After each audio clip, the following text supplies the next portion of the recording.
Maria Elizabeth here. I am so touched by Warren's testimonial. 2.5 years ago, I healed after 32 plus years from 4 incurable autoimmune disorders. I felt better at 54 than I did at 14. But 2.5 years later, I do not feel the same again. And my words were, maybe my next lesson is to learn how to get back there and how to stay there. And for those of you who believe and know the science behind law of attraction, it's not a miracle that this miracle patch entered my life. I want you to show Warren's story, and there are many like Warren's story about cancer, about anything and everything. I've made a short YouTube video about animals that don't lie when they put the patch on them and what happens. I will link it in the description. When you find this video, may it change your life. When the professors saw that I was healed, their last words were, do not feel discouraged and do not become negative when you cannot help others to do what you've done, because it's very few people that cognitively develop to do that. In this patch, when I saw it, I realized immediately how it works because of my 32 plus years of digging and trying to find solutions. I looked at stem cell treatment in Kiev, even while not having the funds to do it. At that stage, it would have cost me 50,000 US to go to Kiev, where they would extract my own stem cells, multiply them, and then put them back into my body. Have a look at this amazing technology, patented in the US, proven in the last Olympics. I saw them on multiple of those athletes. Enjoy Warren's story. I got really emotional when I listened to his story. When I heard the painkillers that he used, it brought me back memories. Miracles do happen. After hearing Warren's testimonial, I want to tell you that it's not only for people who are ill and who are in pain.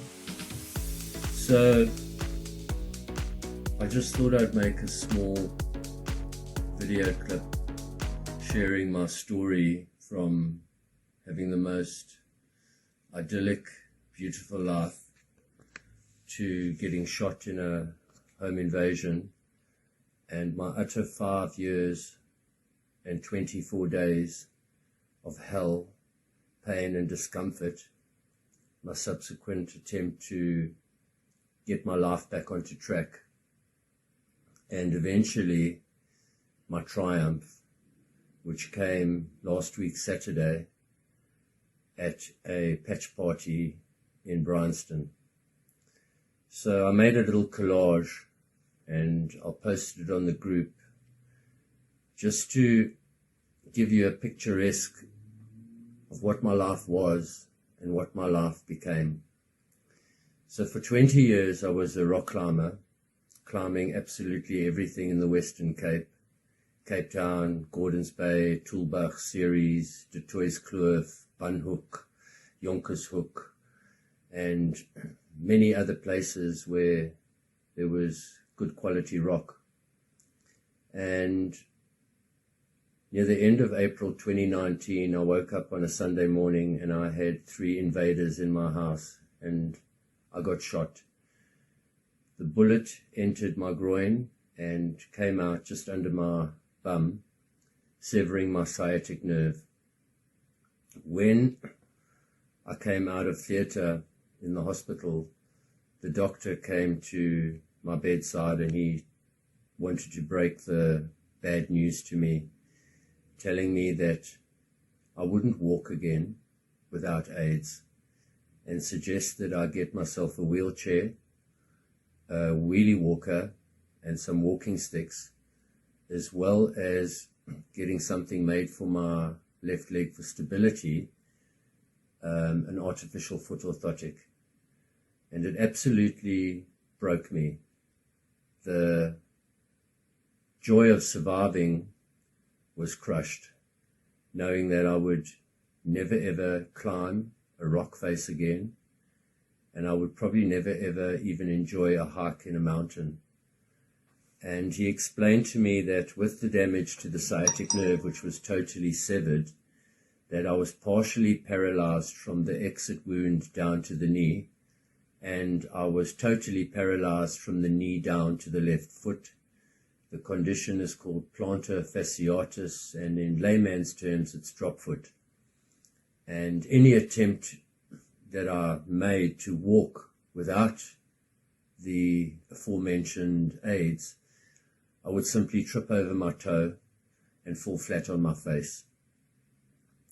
Aside from the damage to my left leg, he told me that the MRI scan had showed herniated discs between L5 and S1 and would probably require further surgery. And my whole world came crumbling down.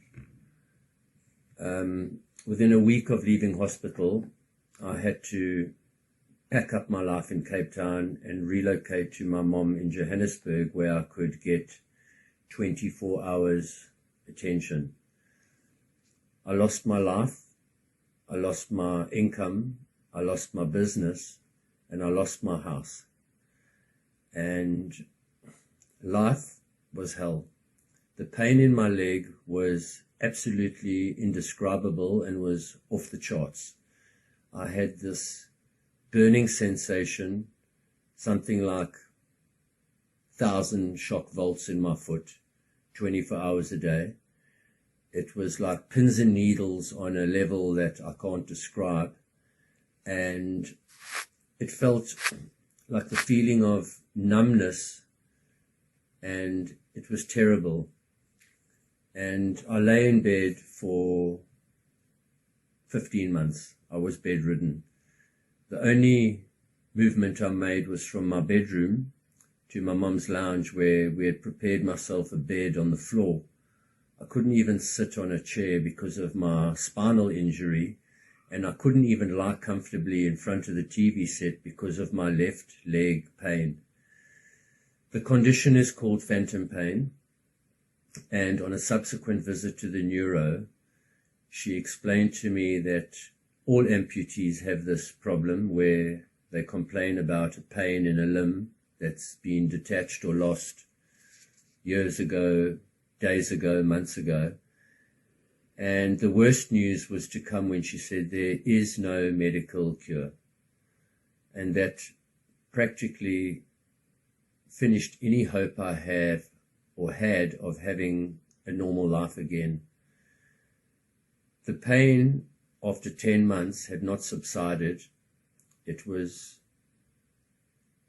undescribably sore. And in January of 2020, I went to an orthopedic surgeon at the Linksfield Clinic, and I asked him to chop my leg off. I just couldn't bear the thought of having this painful leg attached to me any longer.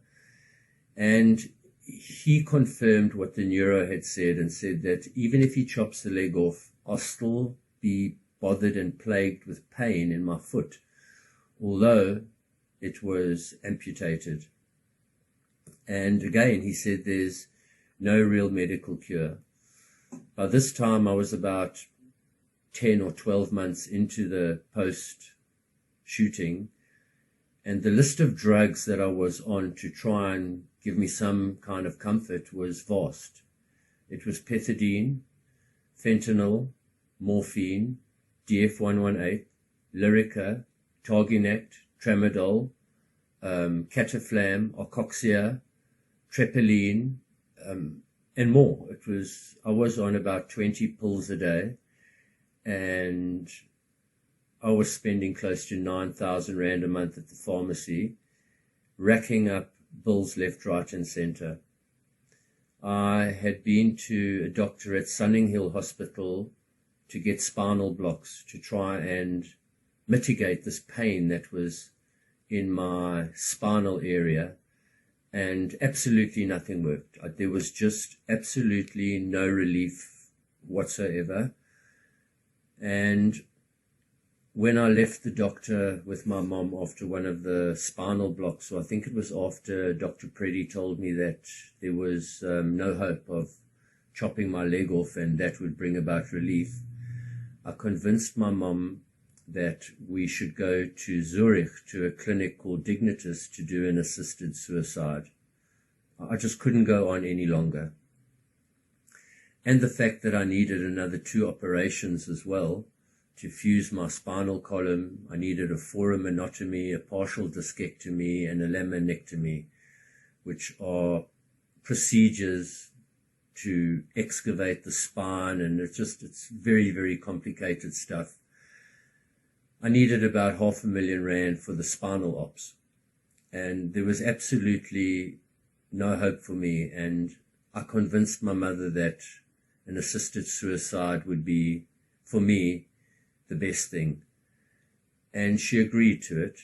It absolutely shattered her and broke her heart, as well as my dad and my brothers. And we had booked to go to Zurich. And then suddenly COVID broke out in the world in 2020, and my plans to get to Zurich just came undone as well. So, unbeknown to them, I started Googling the best way to kill oneself. And I came across a group of serious pain sufferers on Facebook called Suicide Headaches. And eagerly I joined this group, and I spoke to the moderator on Messenger, explaining to him my situation and that I needed a formula to die, a fail-safe formula to die, as I didn't own a firearm, and I asked whether hanging would be a good way to do it, or getting into my vehicle and gassing myself, or to save all my drugs and eat them altogether. And this guy, Bob Wald, from this cluster headache group, very, very informed, knowledgeable, compassionate man, said to me he would give me a formula, but first I should tell him my condition. And when I explained to him the condition that I had, he had some good news for me. And as crazy and as unethical as this is going to sound, I just have to state to all those that are listening is, when you have as much pain and discomfort as I had, all morality flies out the door. And he suggested that I start using psychedelics. And he had cured many thousands of people on this suicide headache group of his through the use of psychedelics. And psychedelics are banned in South Africa. They're incredibly dangerous things, because the 2 most commonly used psychedelics that he resorts to are magic mushrooms and LSD. And I was so desperate that I told him that I could definitely find a source of magic mushrooms. And that was only the beginning of my trouble, because he said to me, before he gives me the formula and the person who I could go to in South Africa, I had to get off every single drug that I was on, because the psychedelics could have an antagonistic effect with the medication, which could possibly bring about heart failure. So I decided then and there that I would stop all the medication. But unbeknown to me, after 9 months of being on fentanyl, I was a full-blown morphine fentanyl addict. And I had to do cold turkey, which took about a month. And that in itself was a horrible experience, which I hope I never have to go through something like that again. So it took me about a month to get off the fentanyl. And a month later, I contacted Bob Wald again, and I said, I'm ready for this information.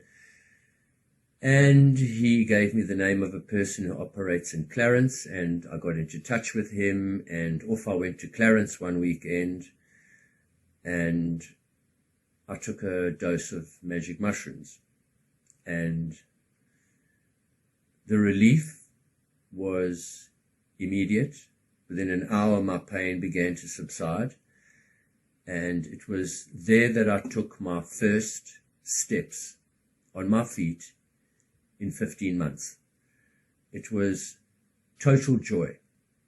However, with the pain in the left leg gone, when I was taking those first few steps in my recovery, I felt the pain of my herniated discs in my right leg. And I came home from Clarence with half joy because I'd managed to contain the pain in my left leg. But suddenly the impact and the level of pain in my sciatic was close to what the pain was in my left leg.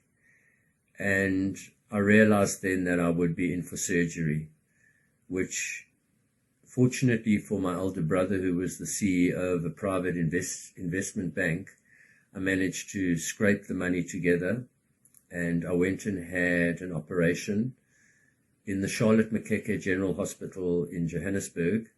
I spent a total of 5 weeks in the General Hospital. They did 2 spinal operations on me, and the doctor said to me that there's going to be residual pain, that the damage was quite severe, and it's the best they could do for me.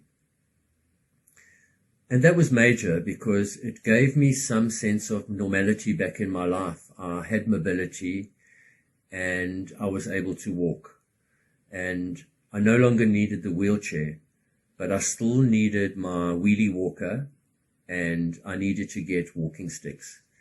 And over the period of 4 years, I bought 4 walking sticks. I have 4 beautiful walking sticks.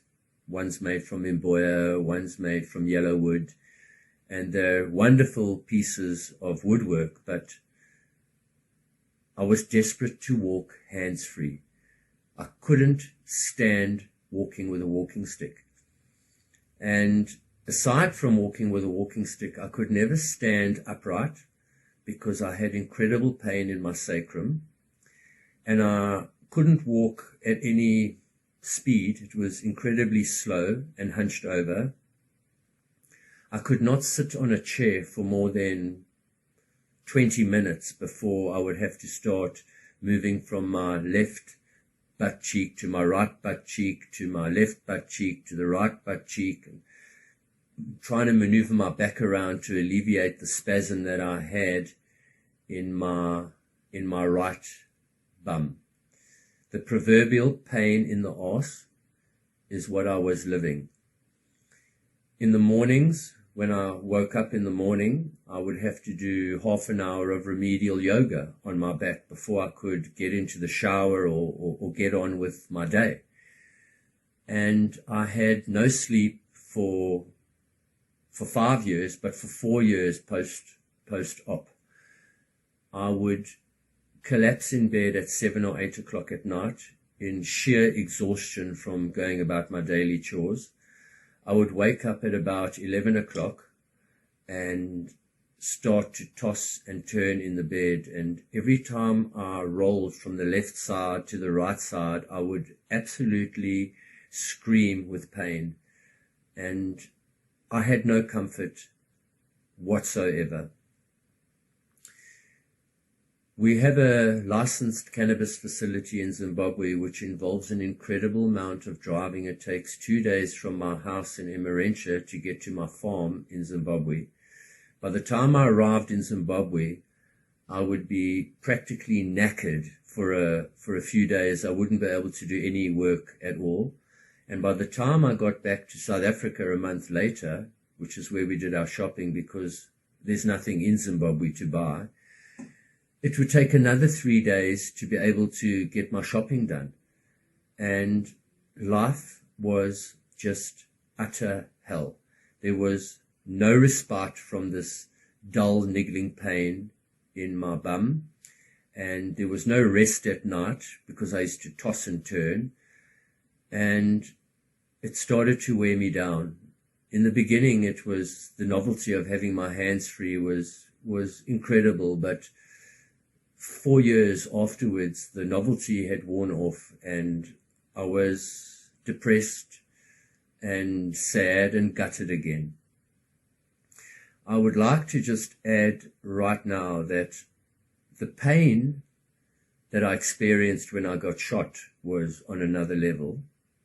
The pain in my heart at what I had lost, a house, a job, a career, was also substantial. But the greatest pain that I had in my heart was my loss of rock climbing.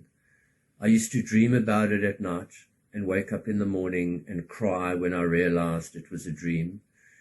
My girlfriend Nanette then tried to cheer me up and started trawling through my Facebook albums and wanted me to make a book of my memoirs on steep ground in Table Mountain.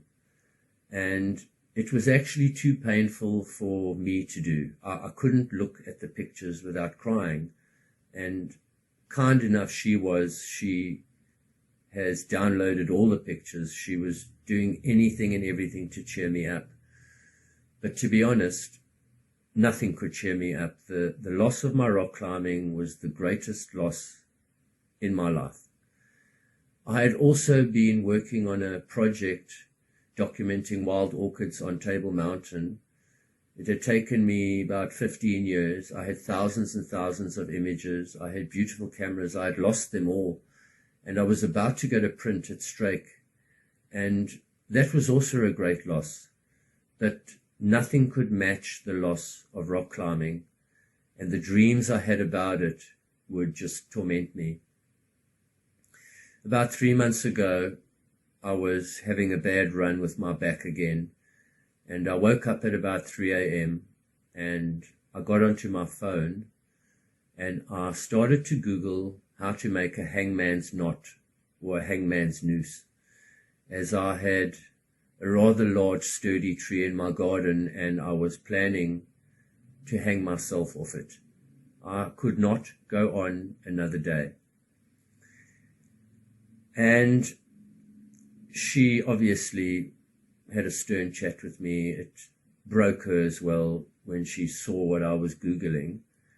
And she urged me to start pursuing every other possible alternative remedy to try and do something about this back condition that I had.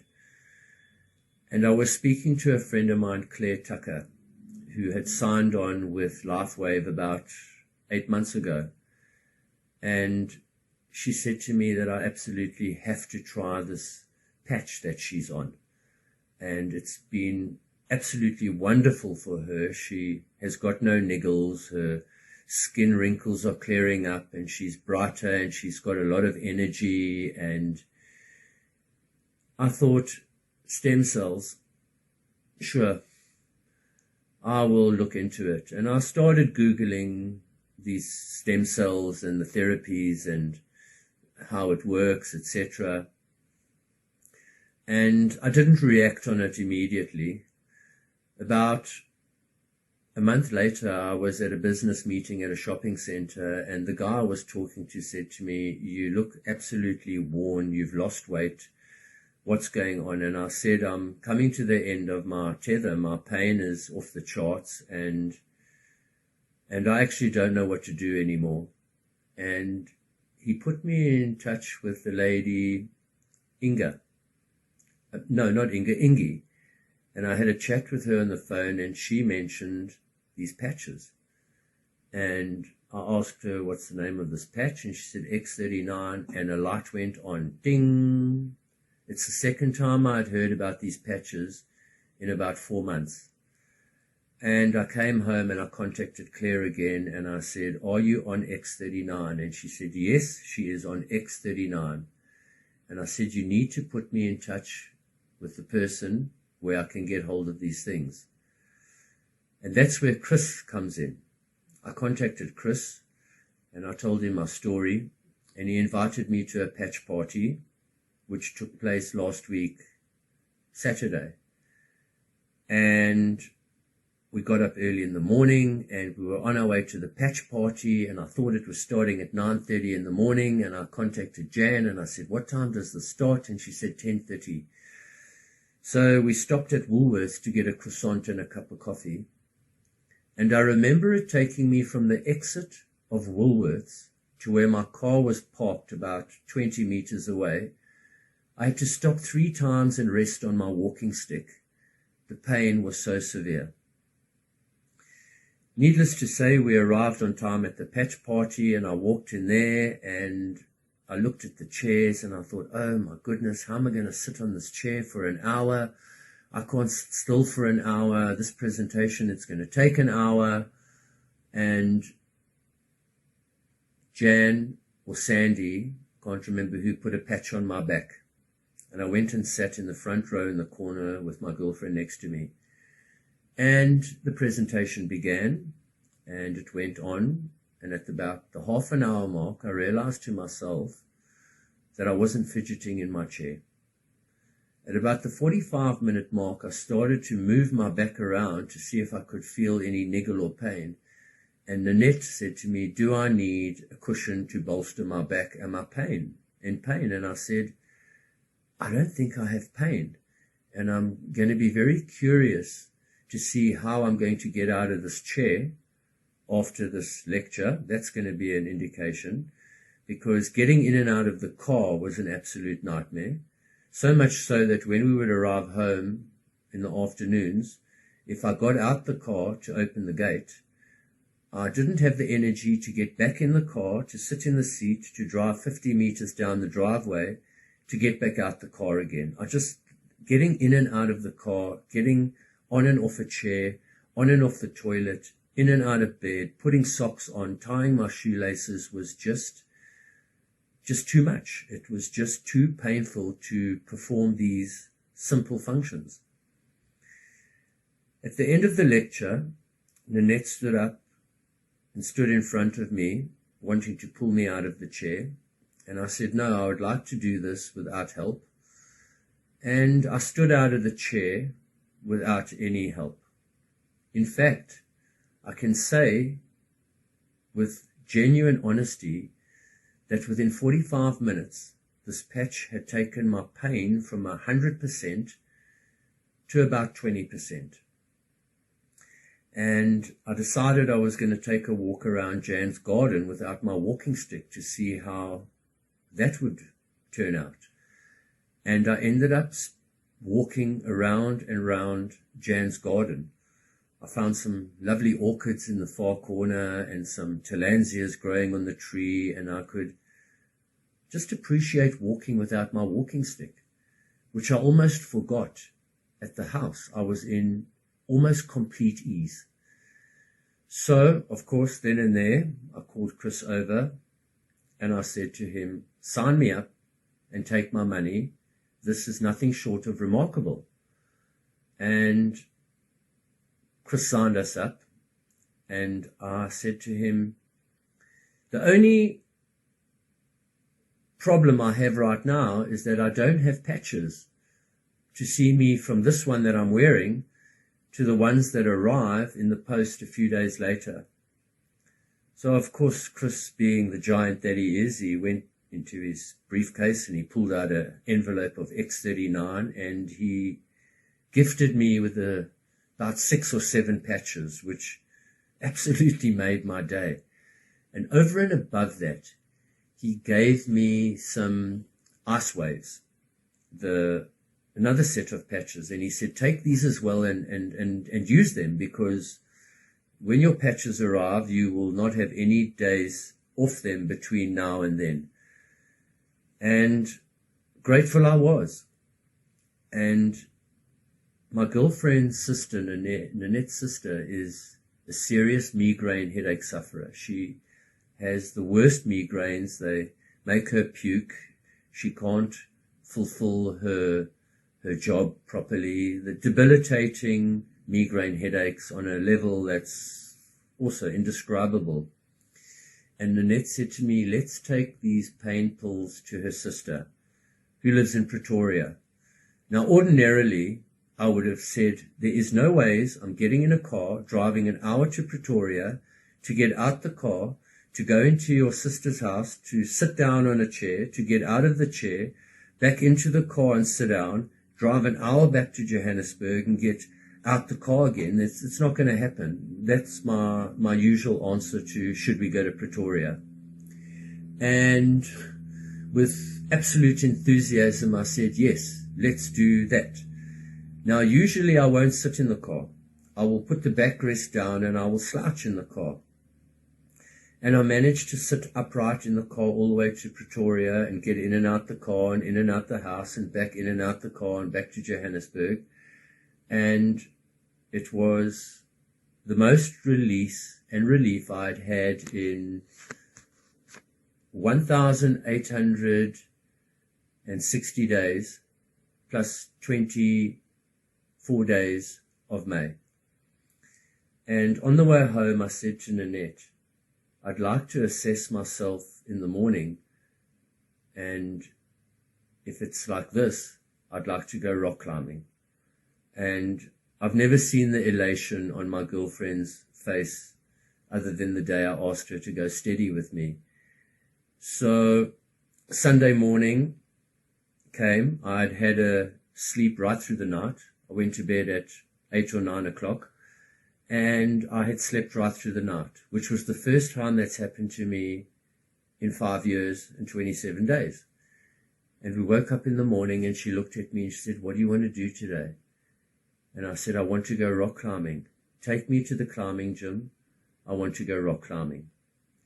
And that's what we did. We drove to City Rock in Randburg, and I spent an hour and a half climbing the walls of City Rock.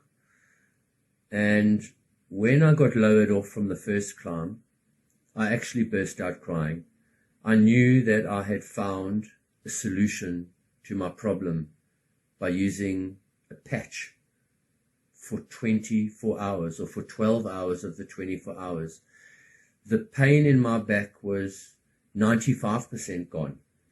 And I thought that after the rock climbing, it would be spasmed up again because it's quite a strenuous exercise. And Monday morning came, and I'd had another very good night's sleep, and no pain, no walking stick. So I packed up my wheelie wheel Zimmer frame and I took it outside. I took my walking sticks and I buried them in the spare room. And it's really been the start of my new life. By Thursday that week, I had convinced Nanette that we should go rock climbing again. And we went back to the gym and spent 2 hours in this gym. And I pushed the climbing grades up again, just progress. And the penny dropped for me then and there. At first I thought that I was going to only use the patches on a remedial level. But with the level of recovery that I'd had in such a short space of time, I knew that I could be able to be a good ambassador for these patches. And by some foresight of Chris, he had invited us to this convention on Saturday. And he had hinted to me that he might call me up onto the stage to share my story, which I said yes, not realizing how many people would be there. And then I arrived on Saturday and I walked into the hall and I saw 400 chairs. And I thought, oh boy, I don't know if I've got the courage to stand up and talk in front of 400 people. And fortunately, the day drew on just too long for me to share my story because it was so daunting. I was chewing my nails and it was an incredibly nerve-wracking thing. And we left when it was over. I sent Chris a message saying we had to get our boy. He's with a babysitter, so it hasn't panned out. But when I got home, I messaged Chris and I said, I'd like to make a small, short presentation of my story from this purely blissful, idyllic existence, enviable by probably everybody and anybody, to my story of utter despair and pain and discomfort, plagued with suicidal thoughts, to my triumph on LifeWave X39 patches. And that's basically my story. I have to say, every month, take my money. I'm convinced that this is revolutionary medicine, like nothing I've ever had before. And I sing its praises to anybody that I see that's damaged. To my post on Facebook, I put a post of me rock climbing, which got 900 views from my friends and hundreds and hundreds of comments asking about X39. And I look forward to a career selling and being an ambassador for this one. As we get older, our stem cells degenerate and we have fewer and fewer, and that's why we become so ill with old age illnesses. We all need this. It's a technology that if you can put it on you at all, do not let this chance go by. It might change your life. And if it doesn't change your life, it might impact the lives of people around you. Please look at this and share it to help others. May you be blessed beyond your wildest dreams. I am Love, Maria.